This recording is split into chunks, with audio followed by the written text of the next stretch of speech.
Cici dan Caca, dua ekor burung. Mereka berkawan baik.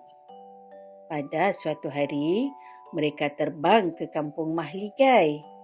Mereka mahu mencari makanan di sana. Tidak lama kemudian, mereka pun tiba. Mereka sudah tidak sabar hendak makan dan minum. Jom kita ke tepi sungai itu. Cici dan Caca mencari makanan di tepi sungai kampung Mahligai. Ada banyak cacing di situ. Mereka sangat gembira. Tiba-tiba datang seekor ular sawah. "Wahai burung, marilah ke sini. Aku ada banyak makanan untuk kalian," kata ular sawah itu. Cici berasa takut. Dia berkata, "Caca, usah dengar kata-kata ular sawah itu. Mari kita tinggalkan tempat ini." Cici dan Caca pun terus terbang. Selepas seketika, mereka berasa letih. "Cici, mari kita singgah di kampung itu," ajak Caca. "Mari kita pergi. Sang sawah itu bahaya. Ya, dia pasti ada muslihat. Tiada apa-apa di sini." "Baiklah, saya pun sudah lapar. Mungkin ada makanan di situ," jawab Cici. Malangnya, tiada makanan di kampung Melur. Sungainya kering kontang. Cici dan Caca berasa hampa. "Apa patut kita buat, Cici? Saya sungguh lapar," kata Caca. "Kita terpaksa kembali ke kampung Mahligai. Kita patut makan banyak tadi. Di sana ada banyak makanan," jelas Cici. "Saya takutlah ada ular sawah di sana," kata Caca. "Jangan risau, dia tidak dapat berbuat apa-apa. Jom kita pergi. Kita cepat-cepat makan dan minum dengan banyak. Badan kita akan kembali bertenaga.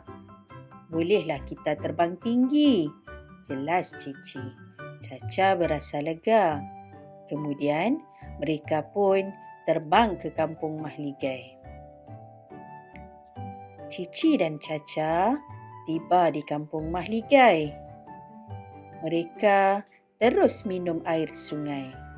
Kemudian, mereka makan cacing di tepi sungai.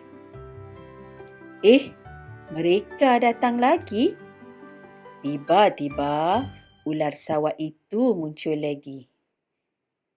"Hai burung, datanglah kemari. Saya juga ada air yang enak," ujuk ular sawah itu. "Kami tidak bodoh, sang sawah. Kamu cuma mahu menangkap kami," ujar Cici. Cici dan Caca pun terbang dari situ.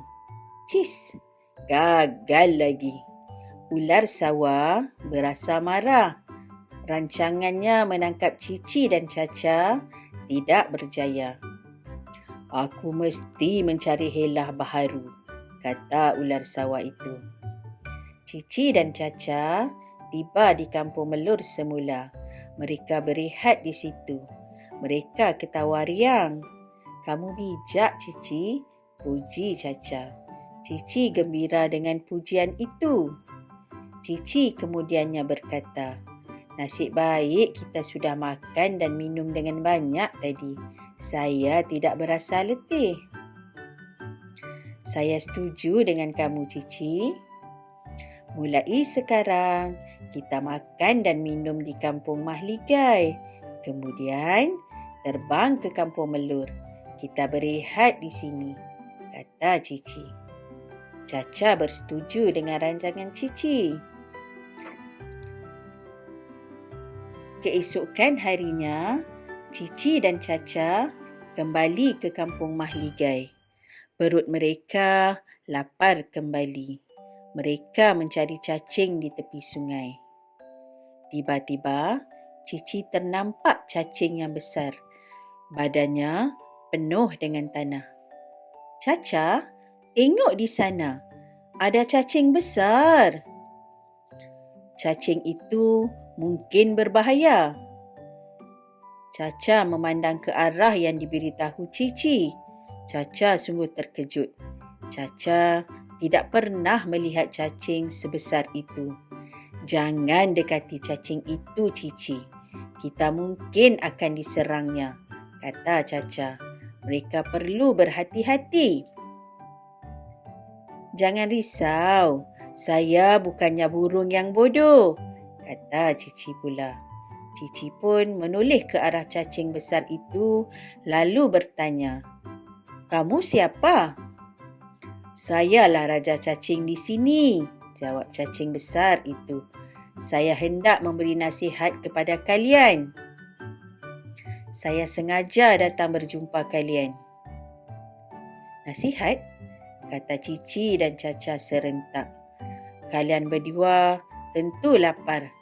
Tetapi cacing di sini hampir habis kalian makan. Sebagai raja cacing, saya harus menjaga cacing di sini agar tidak pupus," kata cacing besar itu. "Ada satu tempat penuh dengan cacing. Namanya Kampung Cacing. Kalian boleh ke sana. Kasihanilah cacing-cacing di sini," kata cacing besar itu lagi. "Di mana letaknya kampung cacing itu?" tanya Cici gembira. "Kampung cacing agak jauh dari sini. Saya akan tunjukkan jalannya. Sebelum itu, kalian perlu makan dengan banyak. Banyak tenaga diperlukan untuk terbang ke sana," kata cacing besar itu. "Terima kasih, Raja Cacing. Izinkan kami makan di sini buat kali terakhir," kata Cici. Cici dan Caca pun mencari cacing di tepi sungai itu.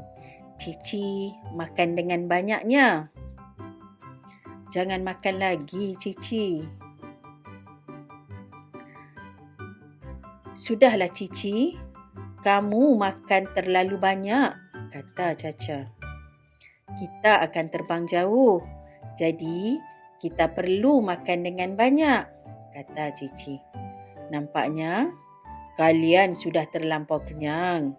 Mari saya tunjukkan jalan ke kampung cacing," kata cacing besar itu. Cacing besar itu bergerak perlahan-lahan. Tiba-tiba, tanah di badannya tertanggal. Tanah itu tertanggal sedikit demi sedikit. Cici dan Caca amat terkejut. Terdapat sisik pada cacing besar itu. Sisik itu sama seperti sisik ular sawah. "Cici, cepat terbang. Kita sudah tertipu. Itu ular sawah, bukannya raja cacing," jerit Caca. Dia segera terbang. "Saya tidak larat hendak terbang." Cici berusaha untuk terbang. Malangnya, tidak berdaya. Cici terlampau kenyang. Dia telah makan terlalu banyak. Ular sawah itu cuba menangkap Cici. "Mujurlah, Caca lebih pantas." Caca menarik sayap Cici. Mereka terbang meninggalkan kampung mahligai. "Kita patut makan seadanya. Kita tidak harus tamak," kata Caca. "Maafkan saya, Caca. Saya tidak seharusnya tamak makan. Saya juga tidak patut terlalu mudah percaya dengan kata-kata orang asing," kata Cici. Sejak hari itu, Cici tidak lagi bersikap tamak. Dia juga sentiasa berhati-hati. "Saya sudah insaf." "Baguslah begitu, Cici."